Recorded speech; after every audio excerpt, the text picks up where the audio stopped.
Dios los bendiga, hermanos que nos escuchan a través de este medio. Seguimos en Romanos capítulo 8, versículos 31 al 39. En esta tarde vamos a analizar uno de los últimos versículos de esta sección, que es el versículo 37, que dice: antes en todas estas cosas somos más que vencedores por medio de aquel que nos amó. Este himno de seguridad que, que estamos viendo en este tema concluye o casi concluye una conclusión muy hermosa, porque dice que en todas las cosas que nos puedan suceder en esta tierra, por más adversas que sean, dice: con todo eso somos más que vencedores por medio de aquel que nos amó. Y la palabra más que vencedores es una palabra bien hermosa, bien interesante en griego. Es un verbo compuesto, que significa literalmente tener u obtener una super victoria. También se utilizaba para referirse a un triunfo por encima de las expectaciones, o cuando se tenía éxito de sobra, ¿no? Por así decirlo, cuando se superaban las expectativas, por así decirlo. Y esta palabra se utiliza para referirse a los que hemos creído en Jesucristo. Es decir, tenemos una victoria mucho más que asegurada. Somos más que vencedores por medio de aquel que nos amó. Tenemos una victoria suprema cuando nos enfrentamos a todo lo que amenaza de cierta manera nuestra relación con nuestro Señor Jesucristo. Pero, hay un pero, que es muy interesante y es muy importante verlo, porque dice que somos más que vencedores por medio de aquel que nos amó. No somos más que vencedores por nuestra propia cuenta, no somos más que vencedores porque seamos, como se dice coloquialmente, Juan Camaney. No, somos más que vencedores por medio del poder, el poder de aquel que nos amó. ¿Cuál es ese poder? Es el poder del amor tan grande que tuvo Jesús por nosotros, que lo llevó a entregar su vida por nosotros para que pudiésemos tener vida en Él. Es un poder cual no se ha visto en la tierra en ningún momento. Ese amor tan grande para pagar por alguien tan inmerecedero de la gloria de Dios, para pagar por alguien que está tan perdido en sus delitos y pecados. Ese poder que llevó a Jesús a la cruz para que su justicia fuese atribuida a nuestra cuenta, ese poder, y por medio de ese poder es que obtenemos esta super victoria ante todas las adversidades y ante todas las circunstancias contrarias que atentan contra nuestra relación con el Señor Jesucristo. Y como nuestro Señor nos salva y nos guarda en su mano, siempre y cuando, como decía el salmista, que habita al abrigo del Altísimo, que está ahí, el que lo busca, el que está habitando en su presencia, eh,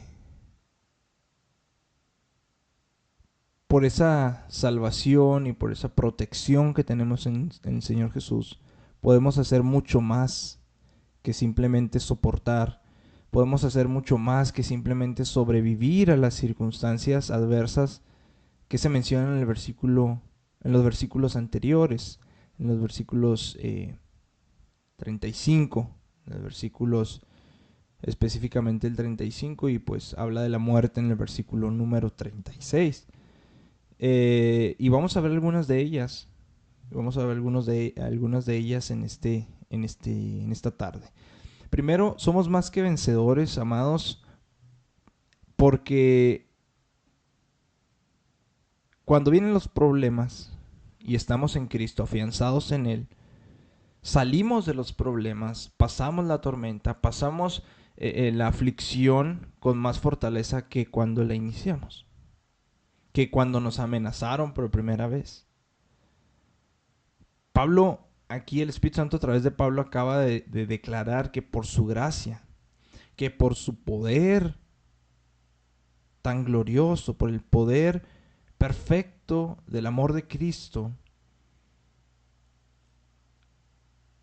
por el poder perfecto de Dios mismo, Él dispone que todas las cosas, incluyendo las cosas, las peores cosas que podamos imaginar, todas las cosas obra para el bien de los hijos de Dios.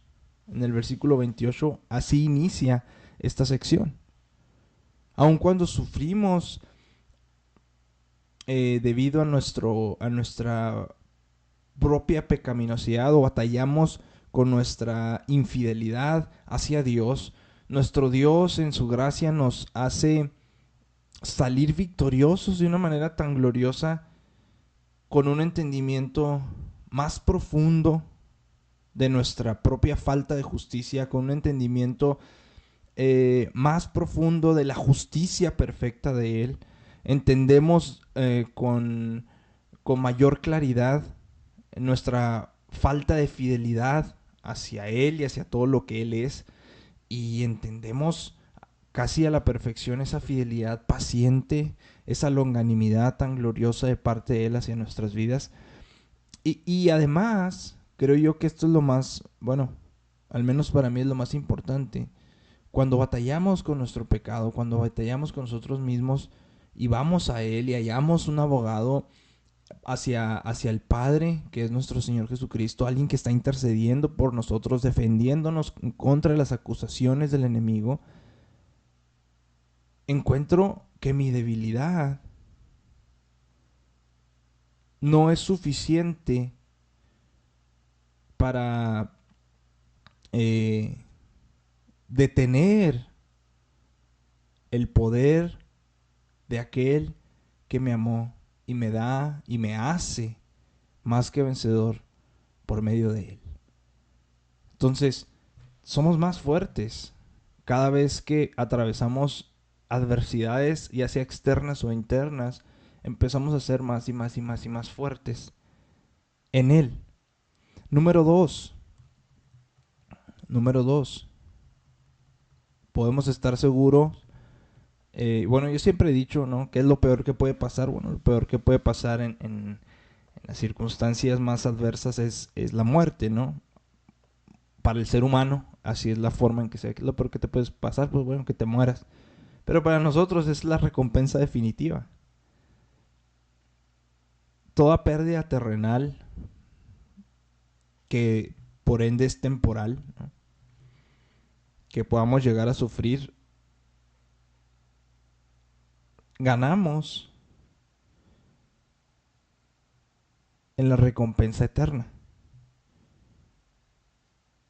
Las circunstancias más terribles, las circunstancias más adversas, las circunstancias más eh, que no vemos la luz, vaya,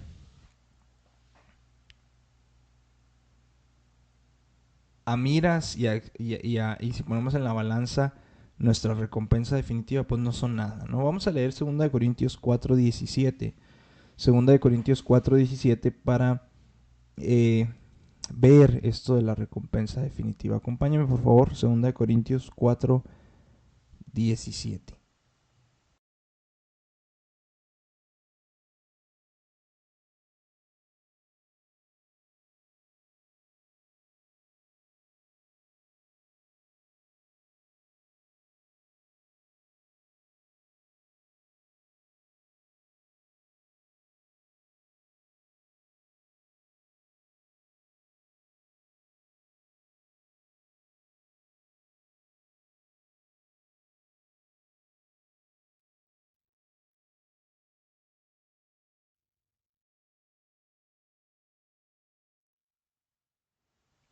Segunda de Corintios 4, 17 dice de la siguiente manera: porque esta leve tribulación momentánea produce en nosotros un cada vez más excelente y eterno peso de gloria. Pero la clave, amados, la clave de esto es lo que sigue. Dice, no mirando nosotros las cosas que se ven, las circunstancias adversas, externas o internas, sino las que no se ven.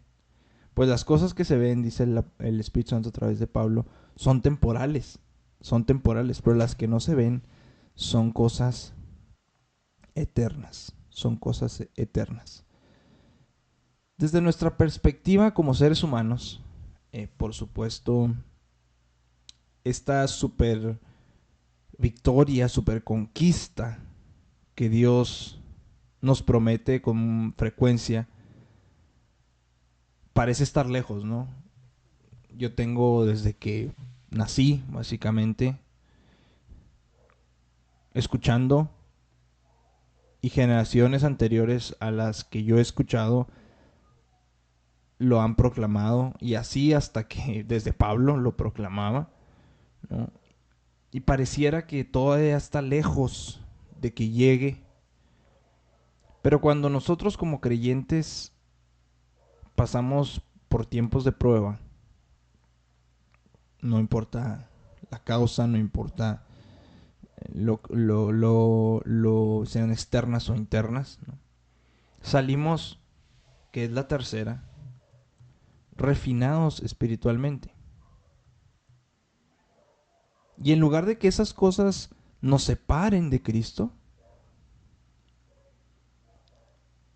esas cosas debieran lograr acercarnos más a Él. No sé usted, pero cuando se busca a Dios en las iglesias de manera más ferviente, yo lo he visto a lo largo de los años, cuando las personas buscan a Dios de manera más continua, de manera más ferviente, humillados, buscando el rostro de Dios, buscándolo, es cuando hay una necesidad grande.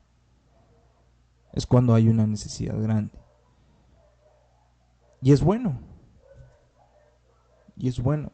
Cuando hay una adversidad, nos acerca más a Dios, y su gracia y su gloria reposan sobre la vida del creyente, y se crece en el entendimiento de lo que Él quiere para nuestra vida, y se crece en la gracia que Él muestra hacia nuestra vida, y que es una gracia suficiente para todas las adversidades que pudiéramos pasar.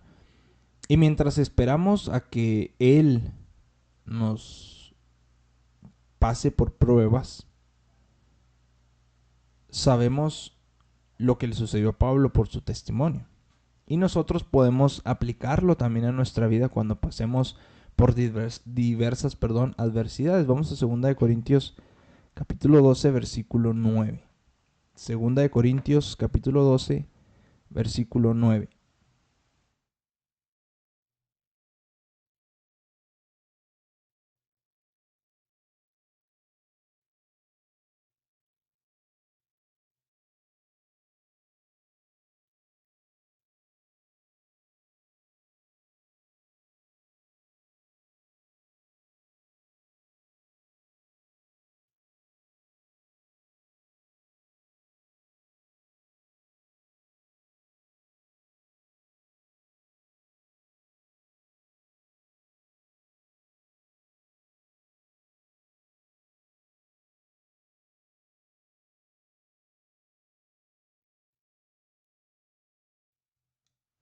Segunda de Corintios 12, 9 dice: y me ha dicho, bástate mi gracia, porque mi poder se perfecciona en la debilidad.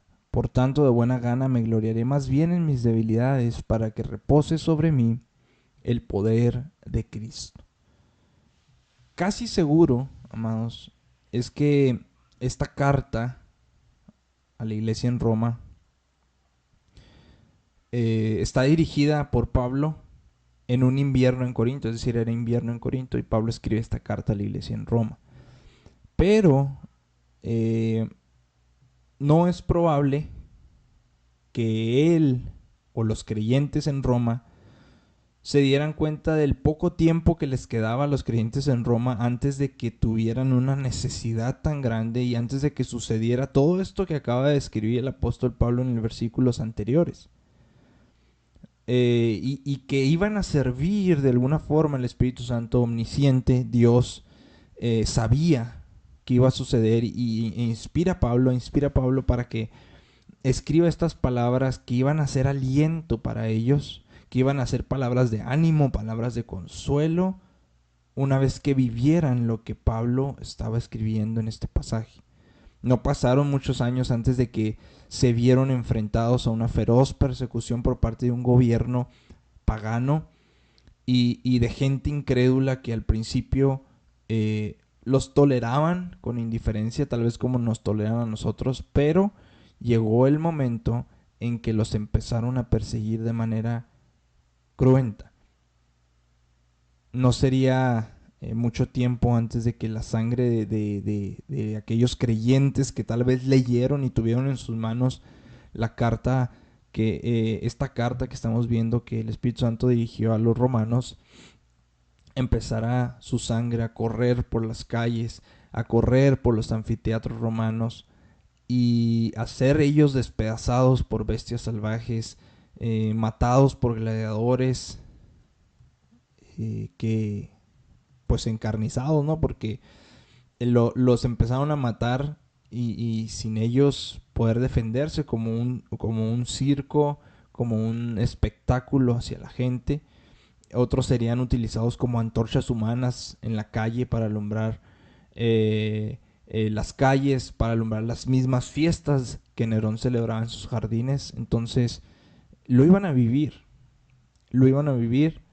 pero creo que iba a retumbar e iban a ser recordados, iban a ser recordadas estas palabras en las mentes de cada uno de ellos, de que absolutamente nada puede separarnos del amor de Dios que es en Cristo Jesús, Señor nuestro, y que somos más que vencedores ante todas estas cosas por medio de aquel que nos amó. Y como consecuencia de esto, los creyentes verdaderos y los creyentes falsos se iban a distinguir con facilidad. Hay muchas congregaciones, yo digo que todas las congregaciones, sino es que la vasta mayoría, donde no todos los que no todos los que están en esas congregaciones son creyentes. No todos los que están son.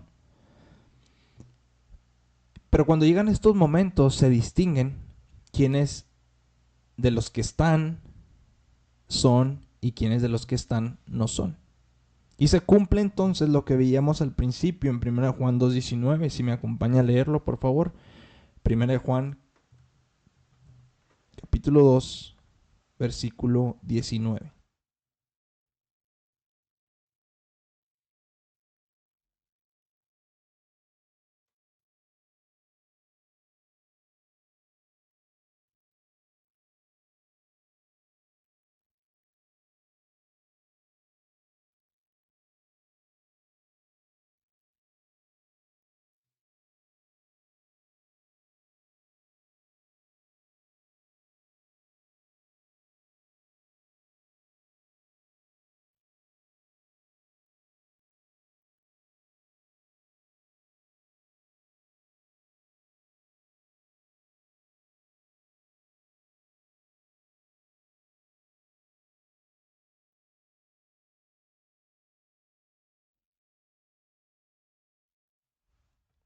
Primera de Juan capítulo 2, versículo 19 dice de la siguiente manera: salieron de nosotros, pero no eran de nosotros, porque si hubiesen sido de nosotros, habrían permanecido con nosotros, pero salieron para que se manifestase que no todos son de nosotros. Siempre recuerde, amados, siempre recuerde en su mente, en su corazón, que a los que el mundo desprecia, a los que el mundo ve como agobiados, a los que el mundo ve como conquistados, a los que el mundo ve como vencidos, son realmente los vencedores. En el esquema de Dios, Los vencedores aquí en la tierra son los que están vencidos. Y los vencidos aquí en la tierra son los que salen en última instancia más que vencedores por medio de aquel que nos amó. Dios los bendiga, amados.